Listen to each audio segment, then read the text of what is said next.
El día de hoy vamos a regresar a el curso de piedad en el hogar.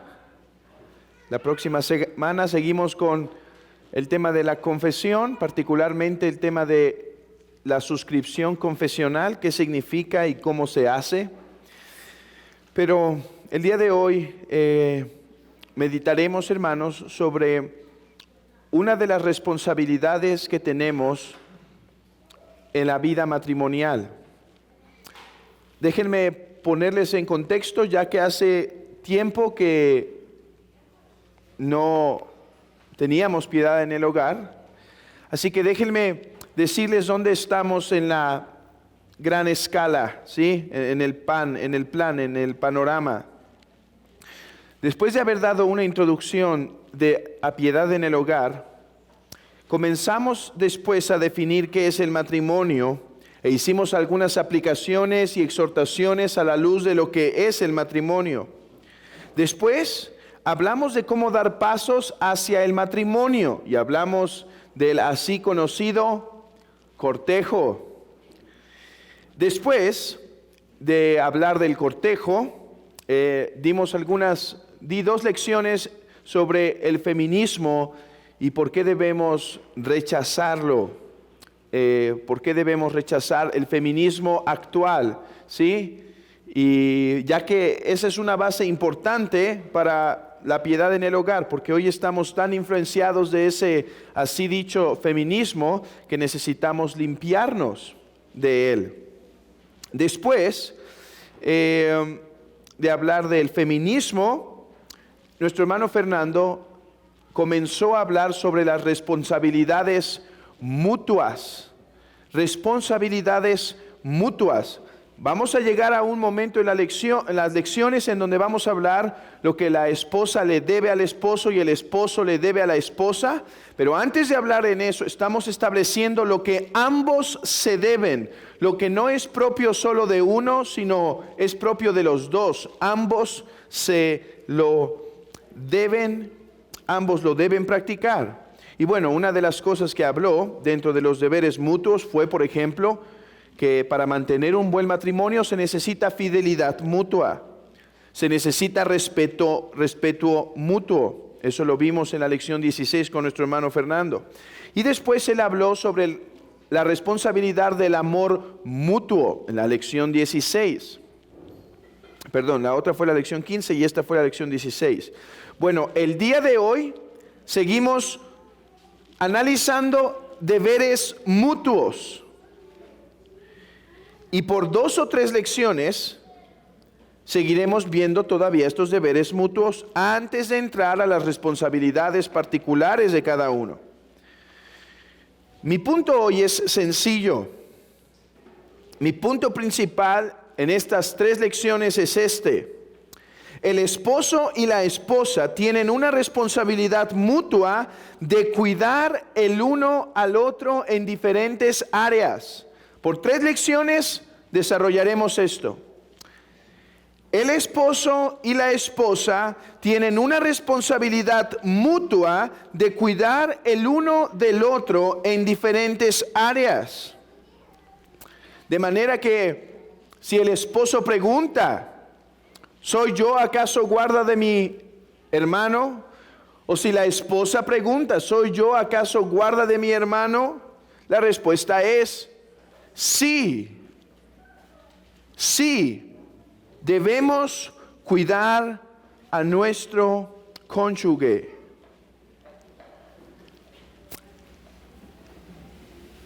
Hay al menos 3 áreas, o 4 si queremos verlo más amplio,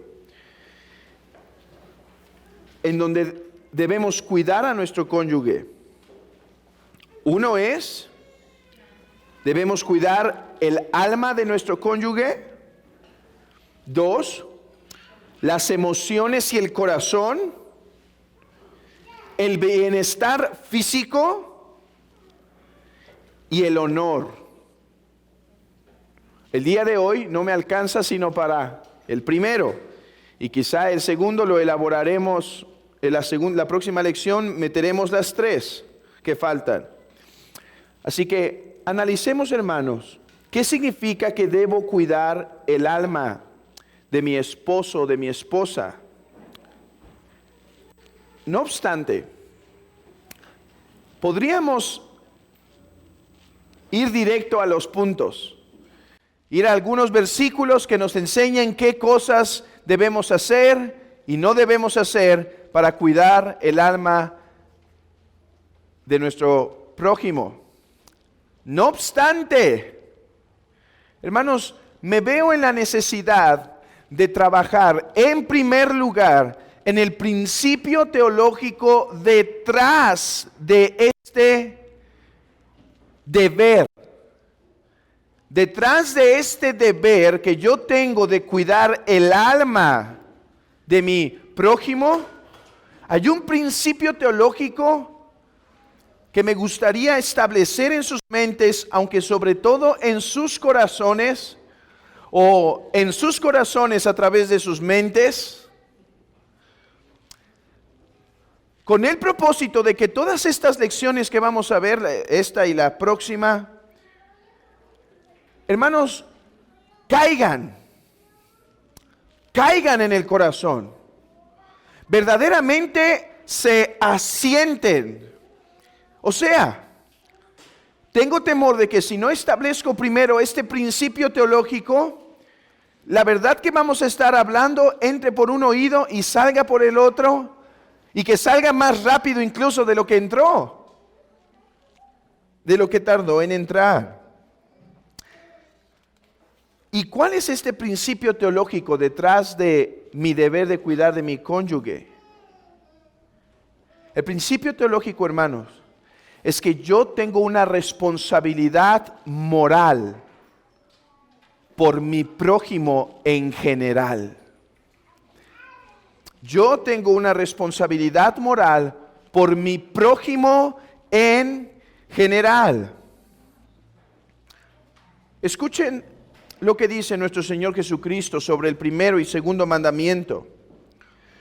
Amarás al Señor tu Dios con todo tu corazón y con toda tu alma y con toda tu mente. Este es el primero y grande mandamiento. Y el segundo es semejante. Amarás a tu prójimo como a ti mismo. Abran sus Biblias en Lucas, capítulo 10. Lucas, capítulo 10.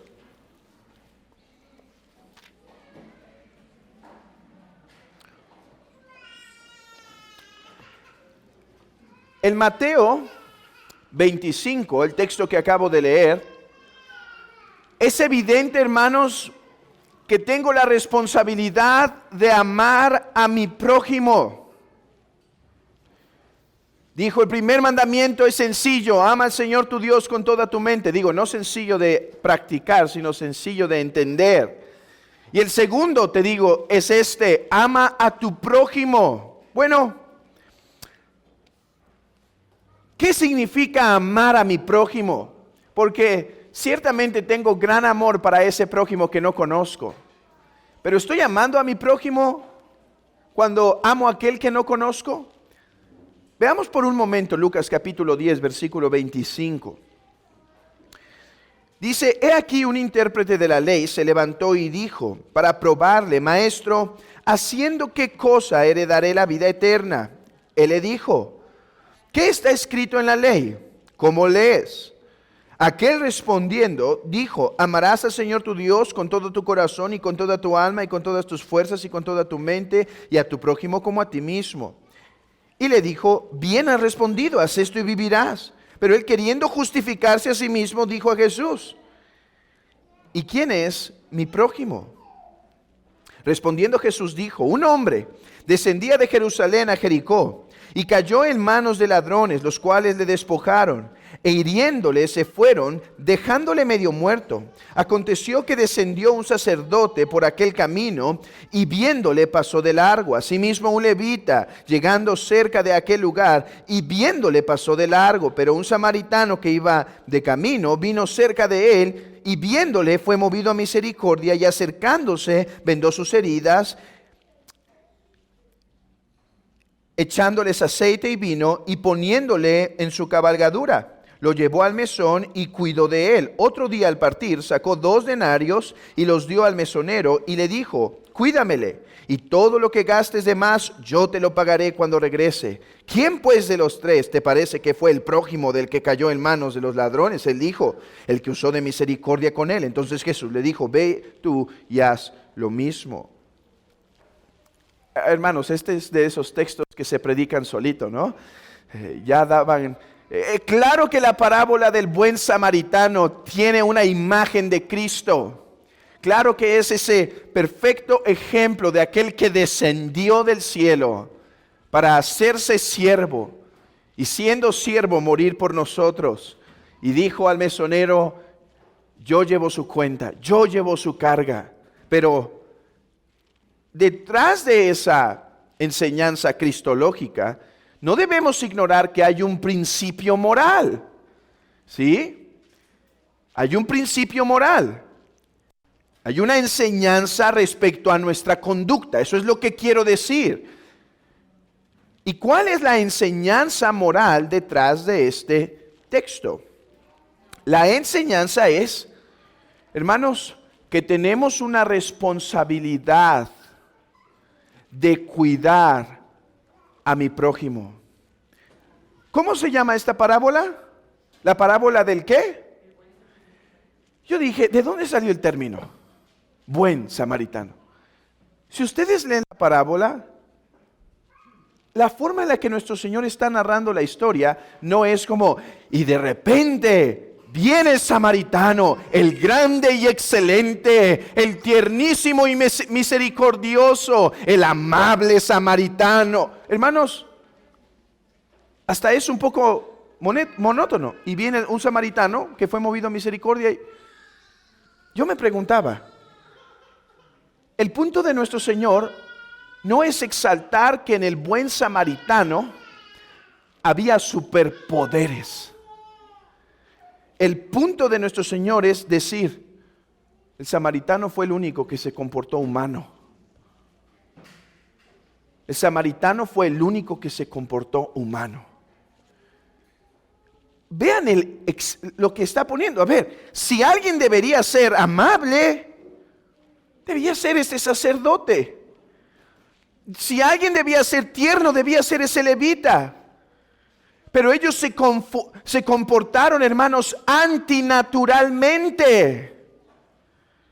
Porque incluso, no en todas, pero sí en muchas bestias, vemos que tienen ese común sentido de ayudarse mutuamente en tiempo de necesidad. Y si una leona se ve en peligro ante una bestia, se acerca a otra leona y se acerca a otra leona para defender. Pero en ocasiones el hombre se comporta antinaturalmente, no haciendo lo que se debería hacer. Esta parábola debe penetrar en nuestro corazón para decirnos esto: hermanos, me debo a mi prójimo. Me debo. No es opcional. No es un acto de hipercaridad. No. Ayudar a mi prójimo es una responsabilidad que Dios me ha dado. ¿Y en qué se basa esta responsabilidad? Bueno, dice Hechos 17, somos todos linaje de Dios. No estoy diciendo que todos son hijos de Dios, y de hecho si tú no estás en Cristo esta mañana, tú no eres hijo de Dios en el sentido salvador. Pero en un sentido, todos somos linaje de Dios, dice el apóstol Pablo en Hechos capítulo 17, citando a un poeta de la antigüedad. ¿Qué significa esto? Significa que al todos ser criaturas de Dios y todos ser seres humanos, poseemos algo en común que es la imagen de Dios. Y por lo tanto, hermanos, en un sentido, mi prójimo es mi hermano. en un sentido, mi prójimo es mi hermano. Y por lo tanto, yo me le debo. Por lo tanto, es mi deber buscar hacerle bien. Hermanos, no es que si lo hago, estoy llenando el tesoro de las buenas obras. No, es que si no lo hago, es pecado. Y si lo hago, bien hecho, buen siervo. Hiciste lo que debías hacer. Hermanos, no obstante, esta idea de responsabilidad y deber moral de ayudar a mi prójimo se ha perdido en nuestros días. Se ha perdido en nuestra sociedad. Hermanos, las sociedades antiguas reconocían más este deber. El cristianismo también se ha visto afectado con esto. Y hermanos, de hecho yo tengo una seria preocupación que tengo que ver cómo suplirlo,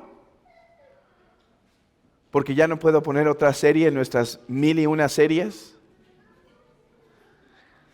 Pero tengo una preocupación, hermanos, de poder predicar desde la palabra de Dios la responsabilidad que tenemos de hacer buenas obras a nuestro prójimo, a quien nos debemos, tanto familiarmente como por medio de la iglesia. Porque siento que hay una vasta carencia en el cristianismo en general, hermanos, y tengo que decirlo, en nuestra iglesia también, de cómo deberíamos perseguir hacer buenas obras, de cómo deberíamos gastar nuestras vidas. A veces sí nos preguntamos, ¿y cómo puedo servir a Dios en mi vida? Si no soy pastor, bueno, sí, con mis hijos en el hogar, bueno, sí, predicando el trabajo en el lugar donde estoy, en mi oficina, sí, en el mercado, y todo eso es verdad, hermana y hermano. No obstante, si tú le hubieras preguntado a un cristiano del pasado, y esto hablábamos hace poco en la mesa, mi esposa y yo, ¿cómo es? Si tú le hubieras preguntado, ¿y tú cómo sirves a Dios? Bueno, atiendo a mis hijos, bueno, atiendo a mi esposo, voy a la iglesia, sirvo en este ministerio en la iglesia, yo salgo a trabajar, honro a Dios con mi trabajo, proveo para mi casa, pongo mis ofrendas y ayudamos a los necesitados tanto como podemos. Y servimos a los enfermos tanto como podemos. No por nada Lutero tenía una enseñanza muy clara respecto a cómo usar el dinero. Hay veces, realmente ya casi nadie pregunta, hermano, ¿cómo debería ofrendar? Pero, aunque no pregunten, Lutero dice, toma todo lo que necesitas para tus gastos. Todo lo que necesitas para la vida, tómalo. Lo demás, dale a la iglesia. Y dalo a la iglesia para que sirva a los pobres. Hermanos, creo que es particularmente esta sociedad del siglo XXI, este cristianismo del siglo XXI, que nos ha hecho muy descuidados con el cristianismo, con el prójimo en general. ¿Cuál será la razón? Bueno, creo que hay una razón filosófica y hay una razón de comodidad. La razón filosófica, creo que la ilustración nos ha despojado del concepto de la realidad de la humanidad, del concepto de humanidad, de que todos participamos de humanidad y por lo tanto tenemos una relación directa con todos. Pero la segunda es, hermanos, estos tiempos de tanta comodidad nos hace mucho más difícil despojarnos de nuestros bienes para hacer bien. Miren, yo siempre me he preguntado que cómo es que suele ser siempre los más pobres los que están más dispuestos a dar. ¿Cómo es que muchas veces los que menos tienen son los que intentan preparar la mesa más abundante cuando te invitan a pasar un tiempo? ¿Por qué? Porque, hermanos, ellos no tienen temor de despojarse de una comodidad que para ellos saben que es transitoria. Pero el cristianismo actual, hermanos, que posee tanta comodidad con los bienes, es muy difícil en ocasiones hacer el bien al prójimo y creo que eso nos estorba.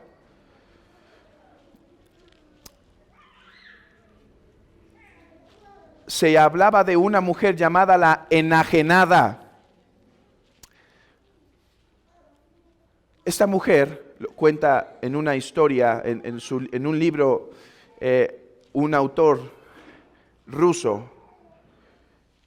Dice que vivía con la ropa más sencilla y que cuando la gente le daba caridad en la calle, ella no dudaba de llevar esa caridad a otros que la necesitaban.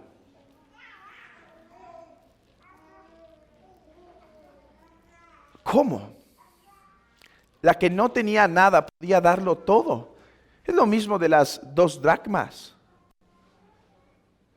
La que no tenía nada podía dar todo al Señor. Y creo que estas dos cosas nos estorban. Pero hermanos, déjenme decirles algo. El cristianismo no ha sido así a través de los años. Tiempo nos faltaría para ir a través de la historia de la iglesia y presentarles los grandes proyectos de Basilio el Grande. ¿Saben que él fue el primero que formó un tipo hospital? De hecho, uno de sus amigos le llamó, déjenme inventar el nombre, le llamó el Basiliotón, ¿sí? Porque era un lugar, un tipo hospicio, un tipo hospital, un tipo asilo, en donde Basilio se encargaba de administrar que se estuvieran haciendo buenas obras. De hecho, él fue uno de los que ayudó a que el monasterio se quedara en el concepto de la iglesia, porque si ustedes recordarán, el monasterio nace como un ataque a la iglesia, pero Basilio dice, no, está bien el monasterio, pero no se deben ir allá a su desierto para estar muy tranquilitos ahí nada más meditando y ya. No, vénganse a la ciudad y van a servir a los más pobres. ¿Quieres ser monje? Ok, monje significa amar, no puedes amar solo, ven y ama a tu prójimo aquí. Y vas a servir. Y tiempo nos faltaría para hablar de Macrina, cómo gastó su vida sirviendo a sus hermanos, sirviendo a los pobres. Sus criados se maravillaban de su piedad. Y podríamos hablar de Jerónimo, de esos sermones de trueno en donde habla de el rico y Lázaro, sobre el temor de estar mal usando las finanzas en la vida para nuestras comodidades y no estar usándolos para aliviar el dolor de los necesitados y predicar el evangelio. Y podríamos también después de eso ir a la época medieval, ver cómo se organizaron para poder ayudar a los necesitados. Y podríamos también llegar alguien podría decir, sí hermano, pero es la Grecia antigua y recuerda que tenían confusiones de las buenas obras y demás. Bueno, yo te diría, dime autor, dime libro y dime cita y lo revisamos. Pero suponiendo que es verdad, aunque no es verdad ese comentario. ¿Por qué Lutero y los reformadores siguieron esos mismos pasos? Lutero, su casa estaba llena casi todas las veces de mujeres en tiempo de parto, porque Catalina las ayudaba, mujeres enfermas, hombres enfermos. Su casa siempre llena para los necesitados. Dice que Lutero era tan dadivoso que Catalina tenía que esconder algunas de sus pertenencias. Porque si llegaba alguien y decía, oh, qué bonito. ¿Qué te dicen hoy si llegas a una casa y dices, ay, qué bonito? Sí, me costó tanto y si quieres ve allá. Bueno, ¿saben qué decía Lutero? Llévalo contigo, ¿te gusta? Llévalo. Entonces Catalina tuvo que empezar a esconder algunas cosas para quedarse con algo de mueblería en su casa. ¿Qué tal Calvino? Que en los tiempos de la gran plaga no el COVID hermanos. Disculpen que hable así. No, una plaga. No la mortandad del 0.0 tantos, no, 30% de la población, en algunos lugares más del 40% de la población murió.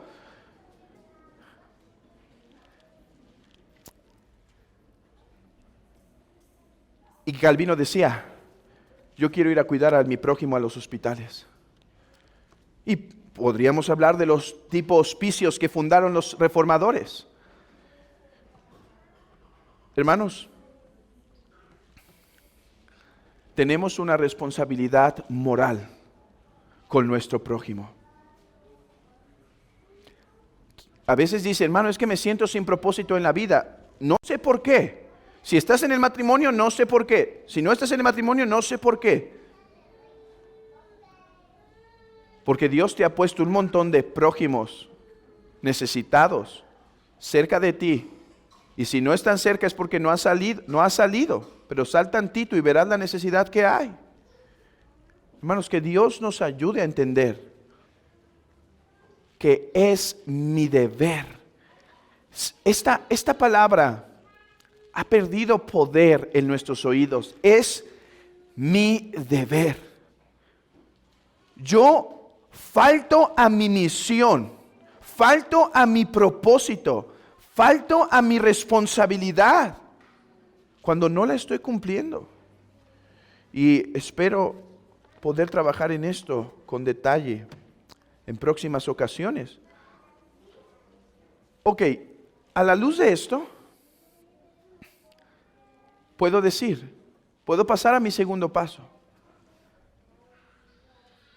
No solo debo cuidar a mi prójimo, sino debo cuidar a mi prójimo más cercano, que es el esposo o la esposa. Si es nuestra obligación cuidar a los prójimos lejanos, ¿cuánto más a los de adentro? Por ejemplo, los hijos deben cuidar a los padres y los padres a los hijos. Ahora, casi siempre vemos que los hijos cuidan a los padres. Que los padres cuidan a los hijos. Suele haber casos extraños, pero el amor natural de la madre y del padre suele manifestarse en ese cuidado. No obstante, hermanos, al revés, es también una responsabilidad. De hecho, Pablo llama impiedad cuando los hijos se desentienden de sus padres. Cuando en días de crisis o necesidad simplemente ignoran su necesidad y los dejan que pasen la mayor y más grande escasez. Es de la ley de Dios, es parte del deber. Hay una imagen de un escultor en donde en la imagen hay un joven, no sé, quizá unos 30 años, cargando a su padre encima para llevarlo. Y si no me equivoco, el contexto de esa imagen es una huida. Había guerra, había crisis, y entonces el hijo, toma a su padre sobre su hombro para poderlo llevar. Hermanos, esta idea se nos ha perdido en nuestros días, pero hablaré de eso cuando llegue al deber que tienen los hijos de cuidar a los padres. Pero también es el deber del esposo cuidar a la esposa. Escuchen lo que dice Efesios 5. Así también los maridos deben amar a sus mujeres como a sus mismos cuerpos. El que ama a su mujer a sí mismo se ama, porque nadie aborreció jamás su propio carne, sino que la sustenta y cuida. ¿Qué debe hacer el esposo para con la esposa? Cuidar. Ahora el punto es estos no son extra puntos. Esto es deber. Y cuando el deber se cumple, no hay recompensa. Es deber. No hay mérito extra. Es deber. ¿Y qué tal la esposa? Bueno, Proverbios 31 nos ayudaría a ver esto. Cómo la mujer debe cuidarlo. Dice que la mujer de Proverbios 31 es una mujer atenta, dice los versículos 11 al 13, que cuida de su casa, que cuida de su hogar. El corazón de su marido está en ella confiado. Hermanos, debes cuidar a tu esposa. Hermana, debes cuidar a tu esposo. Debes. No es, ¿quieres cuidar a tu esposo? ¿Quieres cuidar a tu esposa? No, es debes. Es tu responsabilidad, no lo puedes ignorar. Y la primera área, por fin llegamos, es el alma. Debes cuidar el alma de tu esposo y de tu esposa.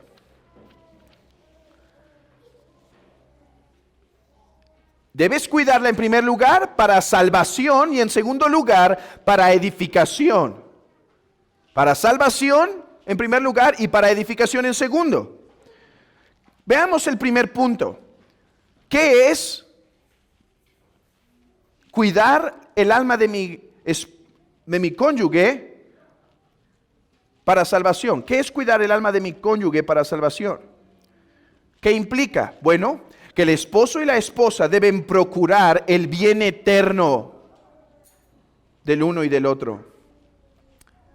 Si no es cristiano, debe estar buscando la salvación del tal, intencionalmente, no a ver si se da, sino intencionalmente. Y si no es cristiano, y si es cristiano, no debe ignorar o pasar por alto áreas de preocupación en su cónyuge. ¿Cómo lo hago? Bueno, imaginemos que no es cristiano. A ver, tengo aquí un texto donde justifico por qué empezamos con el alma. Y no lo puedo desarrollar como quiero, pero Efesios 5 dice que Cristo vino a cuidar y a nutrir. Es la palabra tal cual, cuidar, sustentar, nutrir a la iglesia. ¿Y qué es lo primero que nos da? ¿Alimento o salvación? ¿Qué es lo primero que procura Cristo de nosotros, sino la salvación eterna? Por lo tanto, si el hombre debe cuidar a su esposa y la esposa debe cuidar a su esposo, lo primero que debe cuidar es la cuestión espiritual. Si no es un creyente, ¿cómo puede cuidar por el alma de su cónyuge? Bueno, predícale la palabra. ¿Cómo lo hago? ¿Cómo puedo cuidar su alma? Preguntas. Predícale la palabra tanto como sea posible. Pues ¿cómo oirán sin haber quien les predique? ¿Cómo creerán si no hay alguien que les proclame? Hermano, no solo tráelo a la iglesia, háblale en la casa, háblale en el camino, a fin de que conozca al Señor. 2, al mismo tiempo, vive una vida congruente a lo que hablas. Nada estorba más la salvación en el hogar de los hijos o el cónyuge que una vida incongruente. El mandato de las mujeres que el apóstol Pedro da se aplica realmente a los hombres también.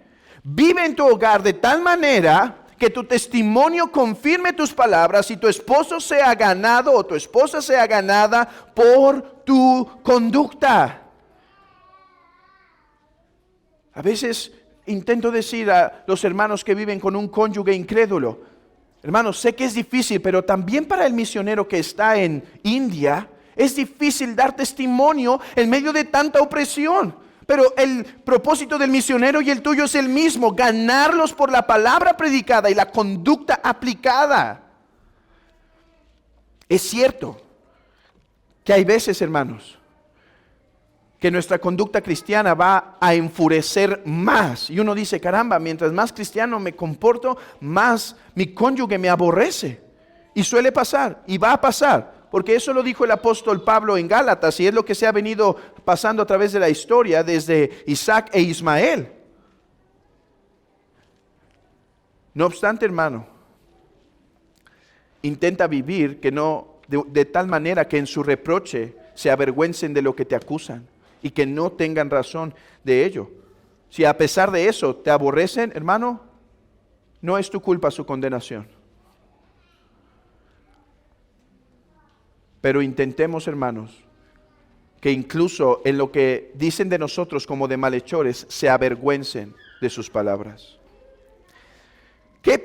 ¿Cómo cuidar su alma eterna si sí es creyente?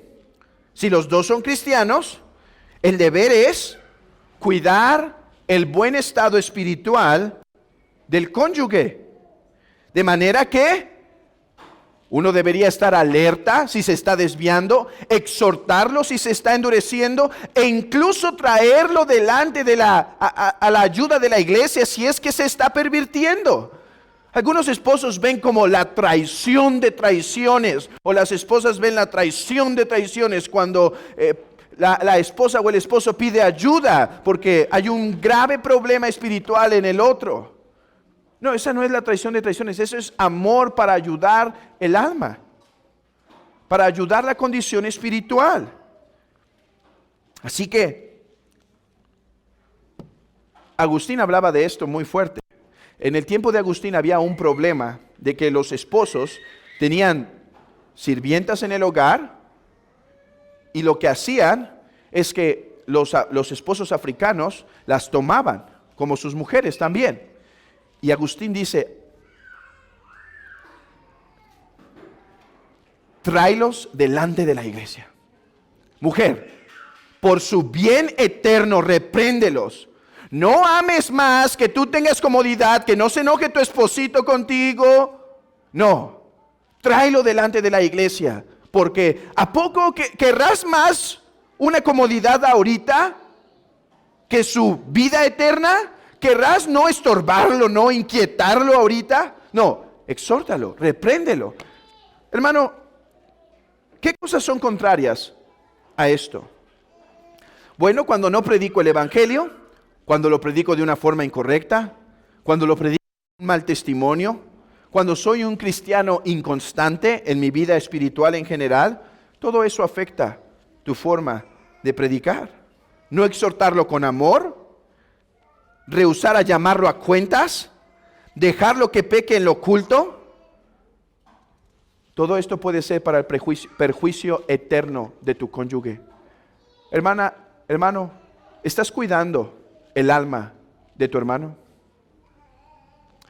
¿Estás velando por su bienestar espiritual, por su bien eterno? Hermano, que tienes un cónyuge inconverso, ¿estás velando por su bien eterno? Y tú, en donde los dos son cristianos, ¿cuida el uno del otro? Creo que este es un lugar correcto para terminar. Quería acabar mi última parte, pero me hará correr demasiado. Así que podemos terminar con esta exhortación y estas palabras de aliento. Hermano, es tu deber ver que aquella persona con la que has pasado la gran parte de tu vida y con la que vas a pasar la gran parte de tu vida, te acompaña al cielo. Qué tristeza será que aquellos que andaban juntos de la mano,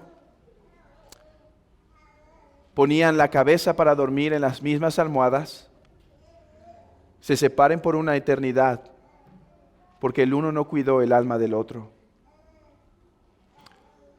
Hermano, vela por el bien eterno de tu esposa.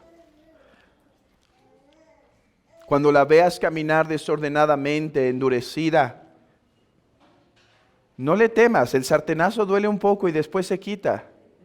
Ahora, no la exhortes en la cocina, ¿sí?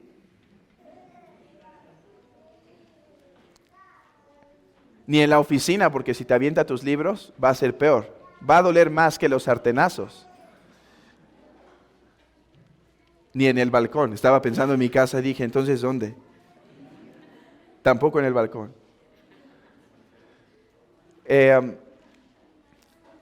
Exhórtalos.